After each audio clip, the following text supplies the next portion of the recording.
Promotion ചെയ്ത് തിരിച്ചു വരാം. മാന്യമായിട്ട് പ്രമോഷൻ ചെയ്യുന്നതാണ് അവിടെ ഡാൻസ് ചെയ്തത്. ഓ, കള്ള് ഷോപ്പിലെ നിന്റെ മാന്യമായ പ്രമോഷനൊക്കെ ഞങ്ങള് കണ്ടേ, സൂപ്പർ ആയിരുന്നു. ഗസ്റ്റ് പറയും രേണുസുതി ഒരു ഡാൻസ് കളിക്കാൻ പറഞ്ഞാൽ ഡാൻസ് കളിക്കും. അയ്യോ, അത് ശരിയാ. ആരാധകരെ വെറുപ്പിക്കരുത്. ആരാധകർക്ക് വേണ്ടി ഡാൻസ് കളി മാത്രല്ല പല കളിയും കളിക്കേണ്ടി വരും. ഡാൻസ് ഒരിക്കലും തെറ്റില്ല. പിന്നെ കള്ളു കുടിച്ച് ഡാൻസ് കളിച്ച് അത് രണ്ടും രണ്ടാണ്. അതെ, അത് പാർക്ക് അറിഞ്ഞുകൂടാത്തത്. ഡാൻസ് കളിയും കള്ളുകൂടിയും രണ്ടും രണ്ടാണെന്ന് നീ എന്തൊക്കെയാ ഈ പറയണത്? കാരണം കള്ളു കുടിക്കുന്ന പരിമല ചെരുവിൽ എന്ന് പറഞ്ഞ പാട്ട്, അതിൽ ഉർവശി ചേച്ചി കള്ളു കുടിക്കുന്നതായിട്ട് അഭിനയിക്കുന്നില്ലേ? ചേച്ചി പറഞ്ഞു വരുന്നത് രേണുസുതി മലയാള സിനിമയിലെ രണ്ടാം ഉർവശിയാണെന്നാണോ?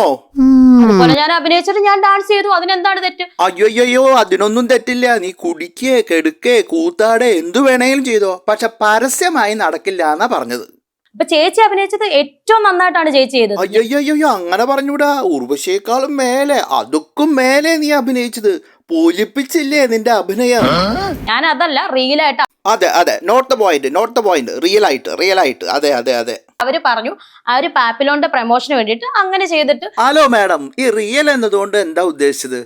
ഇനി പോട്ടെ, റിയലോ അൺറിയലോ എന്തു കുന്തെങ്കിലും ആവട്ടെ, ഈ മദ്യപാനം പ്രൊമോഷൻ ചെയ്യാൻ ആർക്കെങ്കിലും അവകാശമുണ്ടോ? അതാ അറിയേണ്ടത്.